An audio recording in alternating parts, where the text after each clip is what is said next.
Umaga po, President Rodrigo Duterte. Kami po ay nandito sa Saudi Arabia na nagtatrabaho sa Arabian Company at sa Mama Company. Humingi po kami ng tulong sa inyo. 2 buwan na kaming nag-aantay na pauwiin sa Pilipinas pero walang umaasikaso sa papel namin. Walang gustong sumagot ng plane ticket at ayaw nilang bigay ang settlement namin. 3 taon kaming nagtatrabaho dito pero walang kaming makuha ang benepisyo. Parang awa na po kay gusto na po namin umuwi sa Pilipinas. At sa pamilya namin, nakakulong lang po kami dito sa receiving area ng sa Mama Company. Wala po kaming makain. At noodles na lang po ang kinakain namin araw-araw. Pati tubig namin, nagpapakulo na lang po kami. Salamat po sa inyo at sana matulungan niyo po kami. Okay.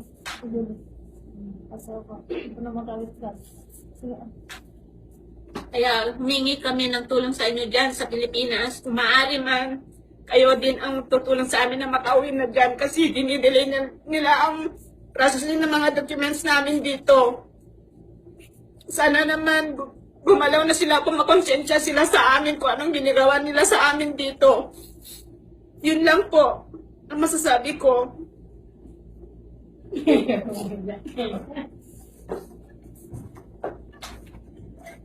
Pinili ko naman. Uy, hindi yan pwede na matagal din.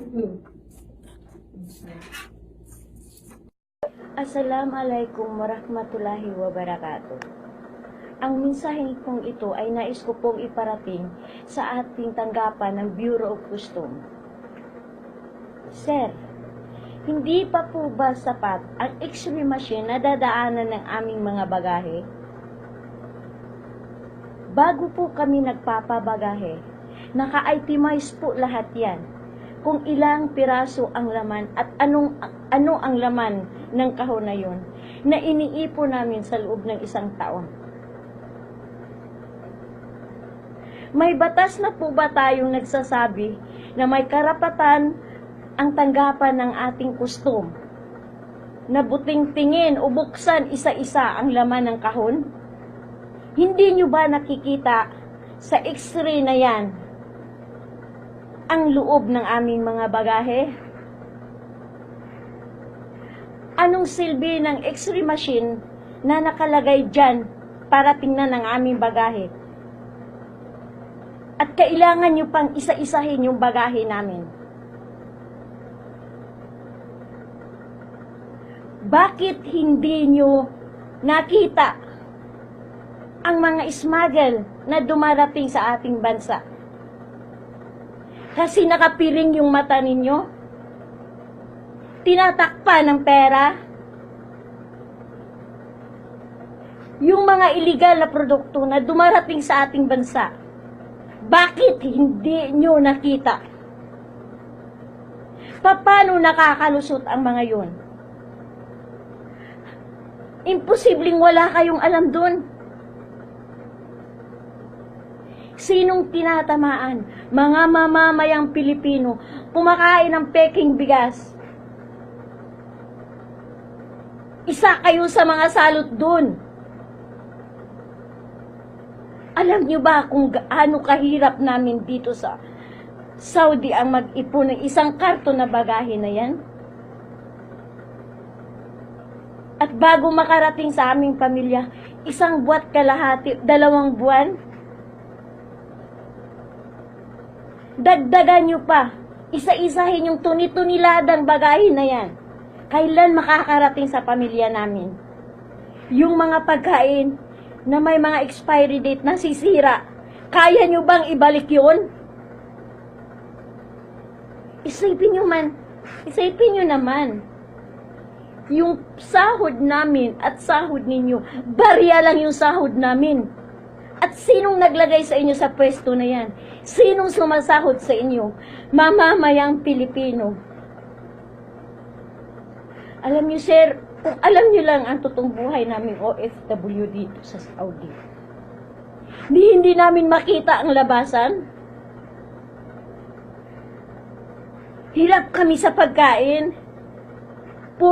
Pagod, puyat, gutom ang naging puhunan namin dito. Yung mga ibang OFW na inaabuso. Nasaan ang gobyerno? Humihingi ng tulong kami mismo.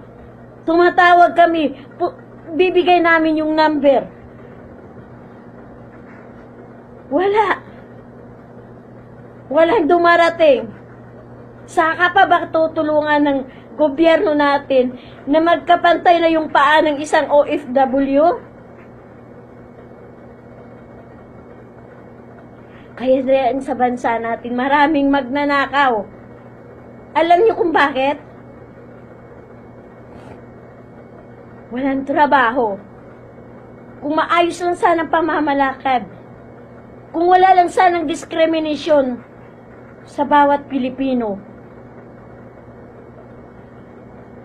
sana yung mga tao na yan may trabaho. Walang magbebenta ng shabu kasi may trabaho. Kung alam nyo lang na yung ibang laman ng bagahe namin, basura ng mga employer na nakikita namin na mapapakinabangan at pwede pang paglaruan ng aming mga anak, iniipon namin yan para hindi na namin mabili.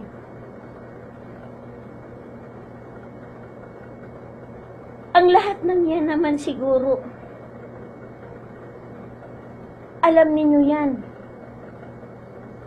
Nakikita naman ninyo ngayon kung ano ang laman ng mga bagahe ng OFW. Sasabihin ninyo na yung mga laman pang negosyo? Siguro naman meron. Pero hindi lahat.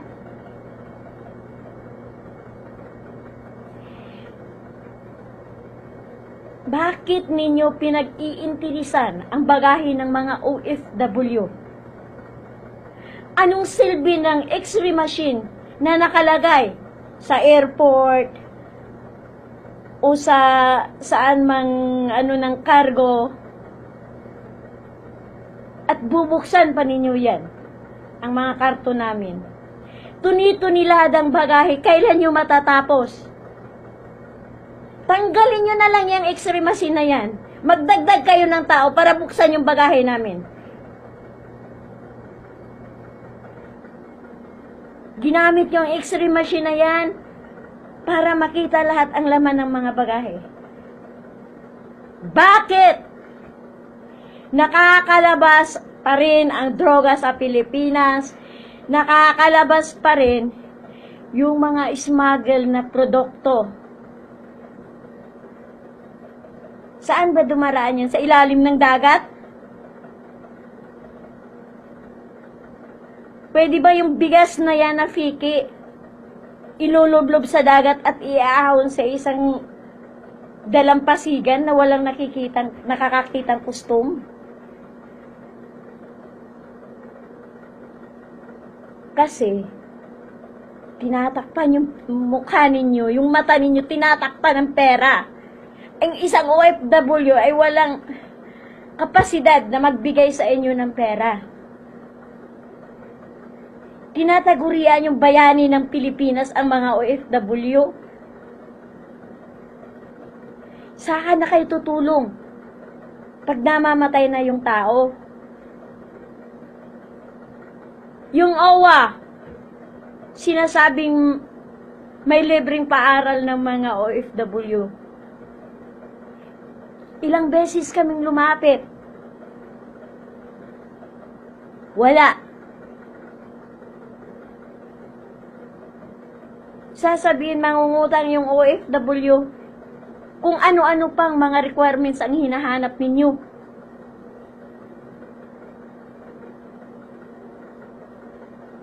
Bureau of Custom, gumising kayo. Alam namin kaya ninyo ginaganito ang mga OFW. Kasi sa likod nito, alam ninyo ang buong katotohanan. Kung hindi pa mag-e-election, hindi nyo kami iipitin. Siguro naman may tao sa likod ng mga yan. May batas na ba tayo na nagsasaad na yung Bureau of Customs pwedeng magbukas ng bagahe ng ibang tao?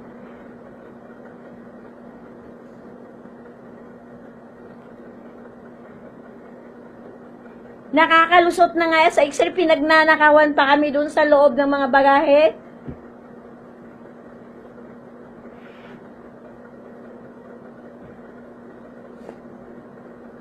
OFW dito, hindi lahat masarap ang buhay kung alam ninyo.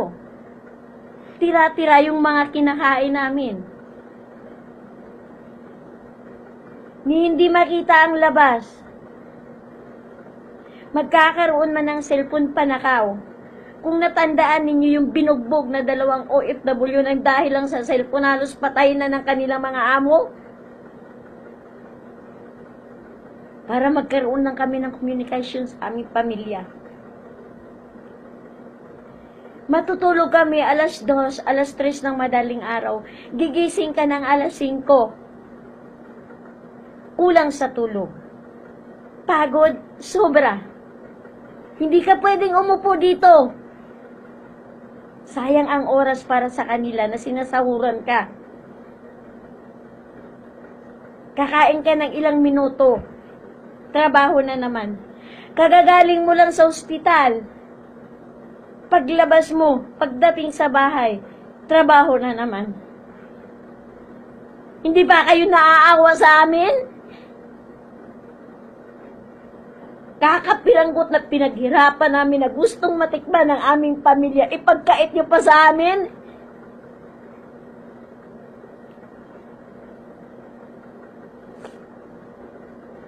Bakit di nyo tirahin? Yung mga smuggler na yan na mas maraming pera kaysa mga naghihirap na OFW.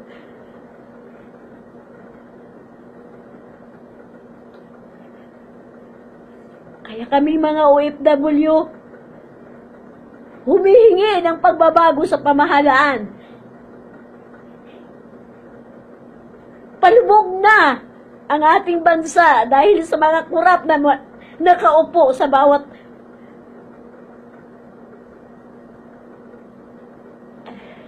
ahensya.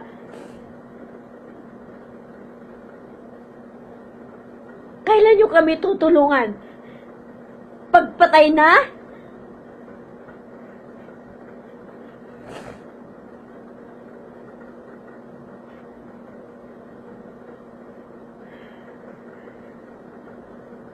Pagod, gutom, panghuhulila sa pamilya.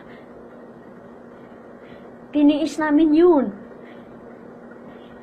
Kasi kung nasa bansa lang natin, wala kaming makitang trabaho. Kasi nga, may discrimination.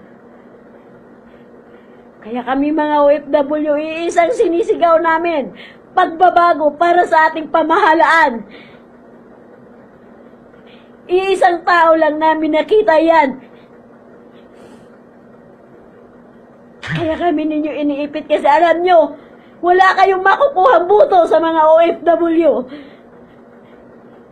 Lahat kami sumisigaw ng pagbabago.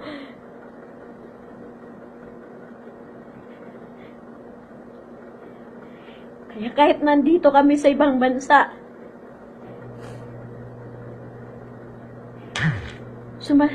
sumisigaw kami.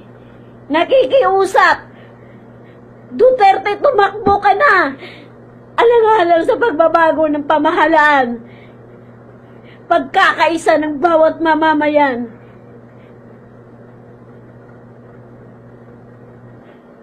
Sana makarating ito sa kinauukulan. Mapansin ang daing naming mga OFW. Hindi kami nagpapakasarap dito. Nahihirapan kami pero tiniis namin. Dahil sa kakulangan ng trabaho sa sariling bayan. Isang beses, isang araw lang kami kumakain ng kanin. Kung alam niyo yan. Isang pirasong tinapay. Isang tasang tsa sa umaga. Kakain kami ng alas 4 ng hapon. Ang hapunan namin alas 11 ng gabi. Isang tinapay, isang tsa. Kaya ba ninyong kainin yan? Yung pagod namin dito, kaya ba ninyo? Walang pahinga. Nakaupo kami kung kumakain lang. Minsan lumalabas ang amo, nagnanakaw kami matulog kahit kalahating oras.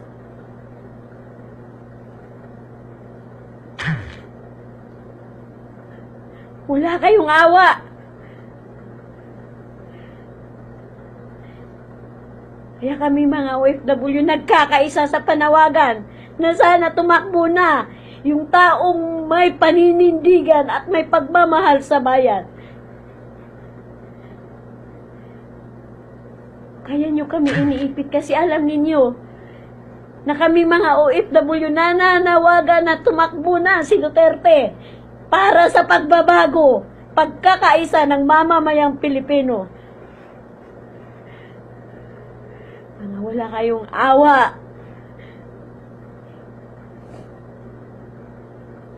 Kami na naghihirap dito sa ibang bansa, siya pang ginigipit ninyo. Yung iba nga tumatalo na dahil nahuhumsik na.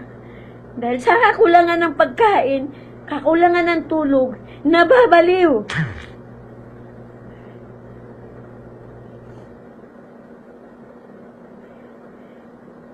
Hindi nyo ba nakikita, hindi nyo ba natitingnan sa mga balita kahit dyan sa Pilipinas, ilang OFW na minamaltrato dito?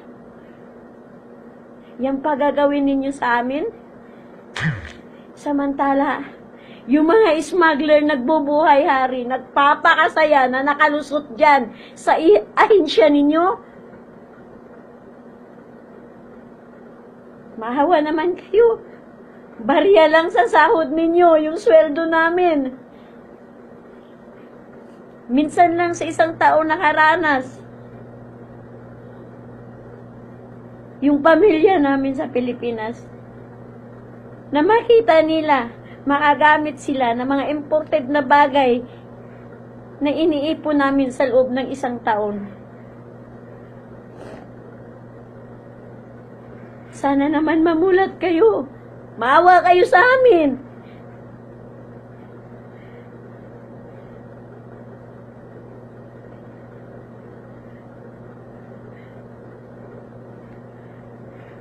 Iisa lang ang sagot dito para sa ganap na pagbabago. Yan ang inaasahan namin mangyari. Na sana, pakinggan niya kami. Yung sigaw naming mga OFW. Tumakbo na si Duterte para sa pagkapangulo. Para makita niya ang problema namin dito.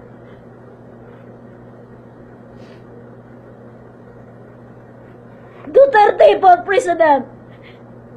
Go, federal government, para sa pagkakaisa ng mamamayang Pilipino. Wala nang discrimination sa batas ng federalismo. Lahat tayo pantay-pantay. Mayaman ka man o mahirap.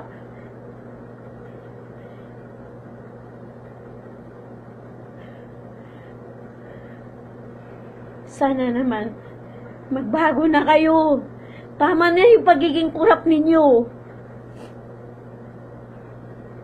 Nakakatulog ba kayo? Na masarap yung kinakain ninyo, pero yung ibang mamamayang Pilipino, walang tinutulugan, walang pagkain. Kahit man lang sana yung tira-tirang pagkain ninyo, ibigay nyo sa mga mahihirap. Kung kami nga dito, yung mga damit na tinatapon ng employer namin, hinihingi namin para isama sa bagahe, ipamigay sa mga kapitbahay namin na walang damit.